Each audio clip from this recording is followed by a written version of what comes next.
خاتون حضور کی خدمت میں حاضر ہوئی اور عرض کی یا رسول اللہ صلی اللہ علیہ وسلم مجھ سے بدکاری سرزد ہو گئی ہے اور میرے پیٹ میں بچہ ہے اور میں چاہتی ہوں کہ آخرت کی سزا کی بجائے دنیا کے اوپر اس کی سزا مجھے دے دی جائے تاکہ میں پاک ہو جاؤں اور صاف ہو جاؤں، کیونکہ آخرت کی سزائیں بہت سخت ہیں۔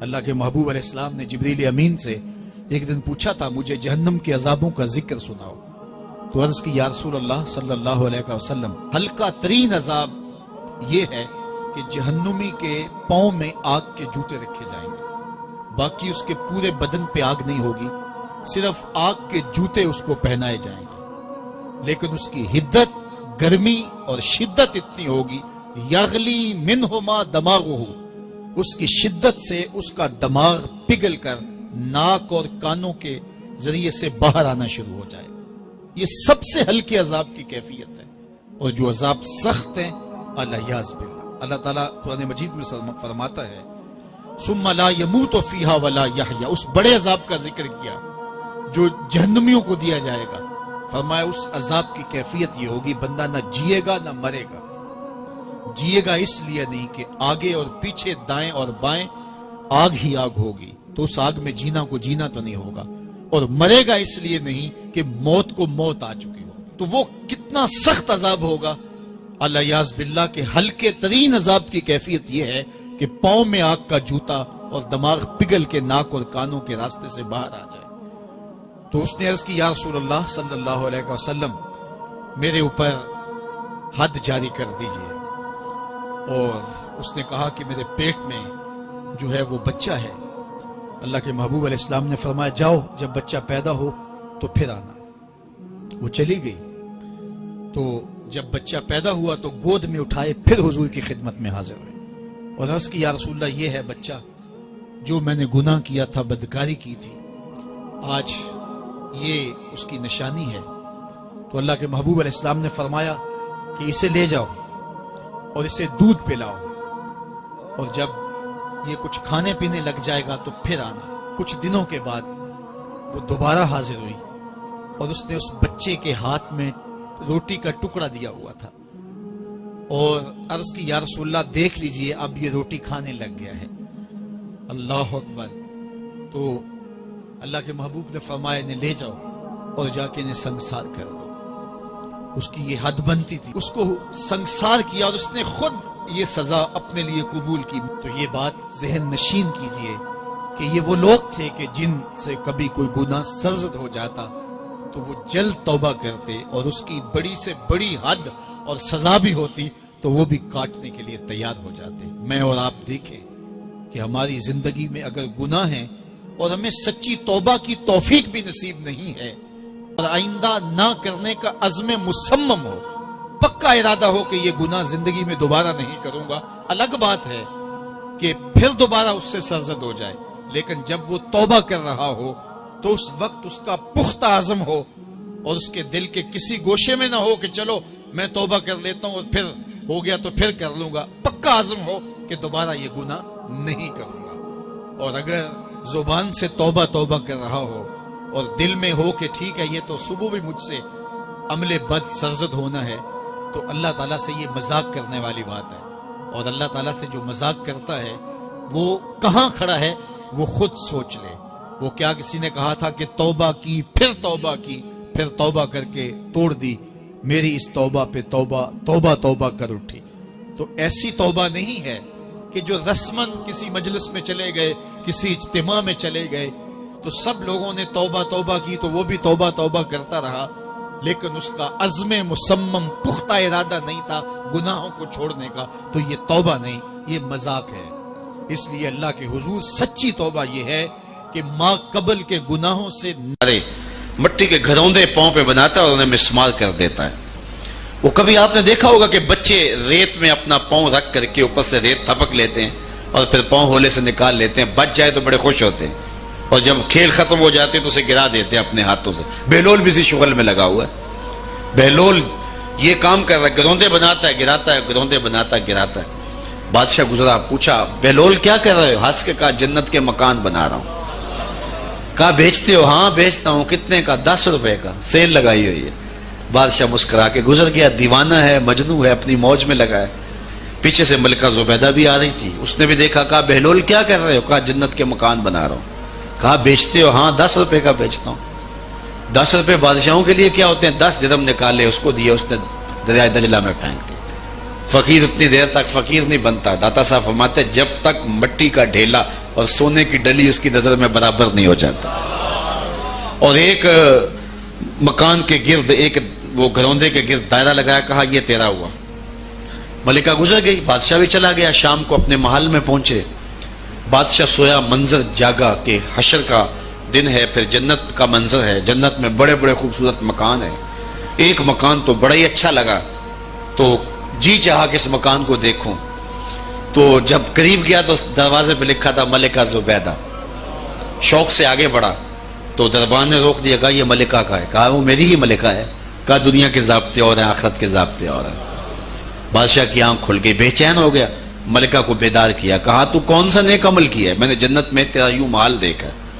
ملکہ کہنے لگی وہی معمول کی نمازیں، وہی سب کچھ، کوئی نیا کام تو میں نے کیا نہیں. ہاں یاد آیا، کل گزر رہی تھی، دجلہ کا کنارہ تھا، وہ جسے لوگ مجذوب کہتے ہیں، وہ جو دیوانہ کہلاتا ہے، وہ بہلول، وہ جنت کے محل کہتا تھا وہ بنا رہا تھا. میں نے کہا چلو کوئی بات نہیں، فقیر ہے، 10 روپے کیا ہوتے ہیں.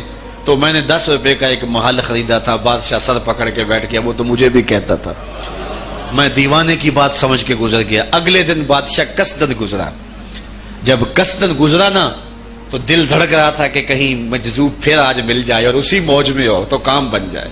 دیکھا تو بہلول وہاں بیٹھا ہوا ہے. آگے بڑھ کے دیکھا تو کام بھی وہی.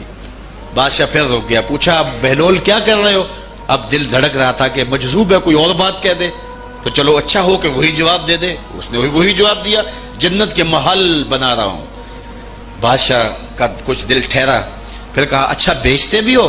ہاں ہاں بیچنے کے لیے بنا رہا ہوں. بادشاہ ادھر جیب میں ہاتھ ڈال رہا ہے اور ادھر پوچھ رہا ہے کتنے کا؟ کہا آدھی حکومت لگے گی.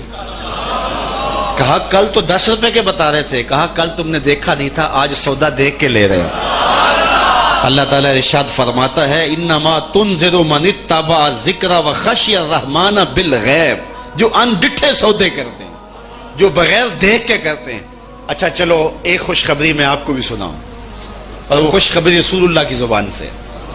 حضور نے فرمایا توبا لمن رآنی وآمن بی وتوبا 7 مرات من لم یرانی وآمن بی. فرمایا صحابہ تمہیں مبارک ہو ایمان کی کہ تم نے مجھے دیکھا اور میرے اوپر ایمان لائے. اور کہا انہیں 7 مبارکیں ہوں جنہوں نے مجھے دیکھا بھی نہیں ہوگا اور پھر بھی ایمان لائیں گے. انما تنذر من اتبع ذکر وخشی الرحمن بالغیب فبشرہ بمغفرۃ واجر کریم. ان کو بشارت دے دیجئے بڑی عزت والے اجر کی اور خوشخبری بھی. تو جس اجر کو میرا رب بھی کریم کہہ رہا ہے وہ اجر کیسا ہوگا. تو یہاں تو لہجہ دم توڑتا ہے اور الفاظ ساتھ نہیں دیتے کہ اجر کریم کی کیا تعریف کریں جس اجر کو میرے رب ہے. لا فضل لعربی علی اعجمی. کسی عربی کو اجمی پر کوئی فضیلت نہیں ہے اور کسی اجمی کو کسی عربی پر کوئی فضیلت نہیں ہے. کسی گورے کو کالے پر، کسی کالے کو گورے پر کوئی فضیلت نہیں. فضیلت کا معیار صرف تقوی ہے. ہمارے آج بھی ہندوانہ رسمیں ختم نہیں ہو رہی. دولت کی تقسیم پر، امیر غریب کی بنیاد پر اس معاشرے میں تقسیم موجود ہے. ہمارے دیہاتوں میں چودھری اور کمی کی بنیاد پر تقسیم موجود ہے. رعایا اور حکمرانوں کی بنیاد پر یہاں تقسیمیں موجود ہیں. لیکن میرے اور آپ کے آقا و مولا نے قیامت تک آنے والی انسانیت کے لیے جو منشور دیا وہ یہ تھا کسی عربی کو اجمی پر کوئی فضیلت نہیں، کسی اجمی کو عربی پر کوئی فضیلت نہیں، کسی گورے کو کالے پر کوئی فضیلت نہیں. کیونکہ کالے رنگ بھی اللہ نے بنائے ہیں، گورے رنگ بھی اللہ نے بنائے. حکیم لقمان رنگ کے کالے تھے اور صورت اچھی نہیں تھی. تو کسی نے ان سے پوچھا کہ آپ اتنے بدصورت کیوں ہیں؟ تو حکیم لقمان نے کیا جواب دیا؟ کہا آپ شکل میں نقص نکال رہے ہیں یا شکل بنانے والے میں نقص نکال رہے ہیں؟ تو وہ خاموش ہو گیا. اللہ اکبر. تو یہ اللہ نے بنایا ہے نا، اس نے کانٹا بھی اس نے پیدا کیا ہے، پھول بھی اس نے پیدا کیا ہے، چہروں کی رنگت اس نے بنائی ہے، کسی میں کوئی رنگ بھر دیا، کسی نے کوئی رنگ بھر دیا. تو رنگوں کی بنیاد پر، نسب کی بنیاد پر کوئی افضل، کوئی اشرف، کوئی اعلیٰ، کوئی بد، یہ نہیں ہے، بلکہ معیار جو دیا گیا وہ کیا تھا؟ تقوی. ان اکرمکم عند اللہ اتقاکم، جو زیادہ متقی ہے اللہ کے نزدیک وہی معزز ہے، وہی معتبر ہے. پھر حضور علیہ الصلوۃ والسلام نے عورتوں کے بارے میں تاکید کی کہ وہ تمہاری زیر دست ہیں، ان کی ملک کچھ نہیں ہوتا اور کمزور ہیں، ان کے بارے اللہ سے ڈرنا. اور حضور نے ان کے ساتھ حسن سلوک کرنے کی وصیت کی. پھر غلاموں کے ساتھ حسن سلوک کرنے کا حضور نے درس دیا کہ جو خود کھاتے ہو وہ انہیں کھلاؤ، جو خود پیتے ہو انہیں پلاؤ، جو خود پہنتے ہو انہیں پہناؤ. بعض لوگ ملازم کو، ماتحت کو جو ہیں وہ ہلکے کپڑوں میں کسن رکھتے ہیں تاکہ پتہ چل جائے کہ یہ غلام ہے، یہ ملازم ہے اور ہم باس ہیں.